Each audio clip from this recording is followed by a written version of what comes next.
Hello and welcome to another episode of A Golfer's Ramblings. Now, today I'm going to talk about the LIV Invitational that's just happened this weekend. And I'm not going to talk about the controversy of where the money's come from and all that malarkey, because I'm not. That's not what it's about. I was very sceptical about the LIV Tour or the LIV Invitational, whatever you want to talk about it, and the players that were on the tour, because at the time I was seeing there was sort of 3 players inside the world top 50. But I've watched a bit of it over the weekend and I'm pleasantly surprised. The format's really good. I love how it's a shotgun start, and I quite like the team event thing as well. It kind of works. I think obviously it will develop over time and get better and more fluid and smooth, but I thought it was pretty good. I loved how, with there being a shotgun start, there's constant footage. You haven't got to bounce to commentators, you haven't got adverts. That's obviously mainly because it was on YouTube, but I like how there's constant footage, and not like in a normal tour event where on the final day you're literally following the final pairing, because there is constant golf going on. You never know where the winner's going to come from, really, because you're bouncing all over the course. Everyone's playing at the same time, which is, I think, really good. Something different. It keeps it a little bit fresh, and I think it's something that they'll carry on evolving and growing, and it'll just, I think it's just going to get better.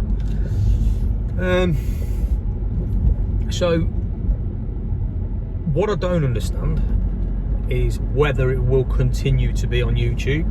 I get the first one was live coverage on YouTube, but if they're not getting funding from TV rights, Sky, BT Sport, whatever, where are they getting? I know the money's coming from, obviously, where it's coming from, but surely it makes sense to make revenue from TV, sponsorship and so on.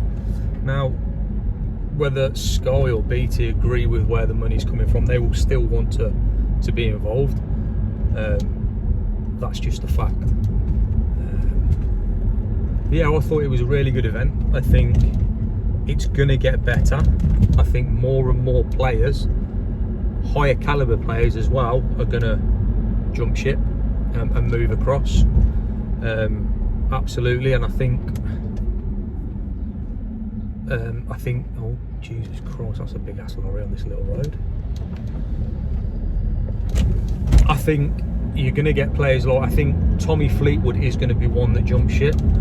Just some of the tweets he put out recently, I think he may jump ship soon,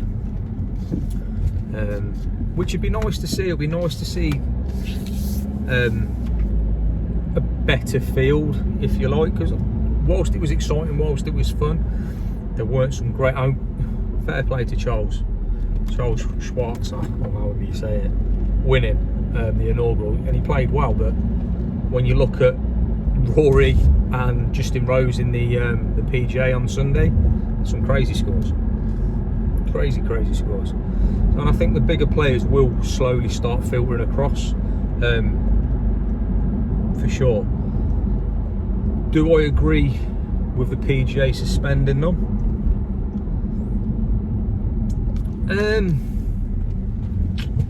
It's a difficult one. I see it from both sides of the fence.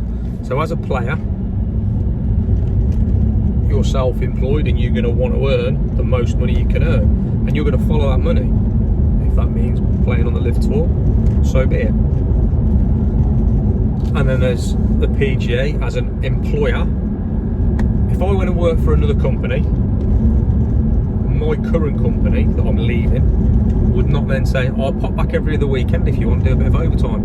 It doesn't work like that, so I can understand why the PGA have suspended them. However, look at history.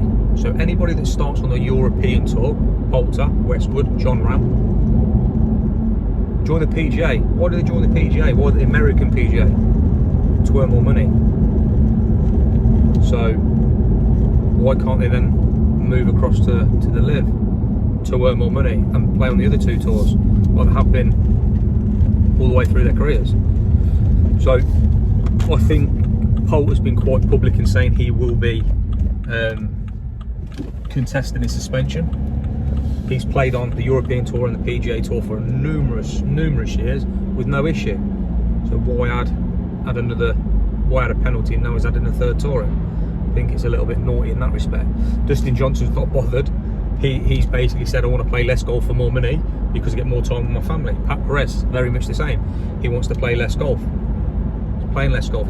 He now gets 38 weeks a year where he can spend with his family and still earn a fucking good living. You know, but for those that want to play week in, week out, they should be allowed to play on both tours. And I think it's wrong that the PGA are penalising them. PGA of America are penalising them. And then when it comes to the majors, the US Open, they're still going to be allowed to play in that because it's an Open. The Open, they're still going to be allowed to play in that because it's an Open. So they're still going to be able to play in the majors because the PGA have no control, really, because they're Opens.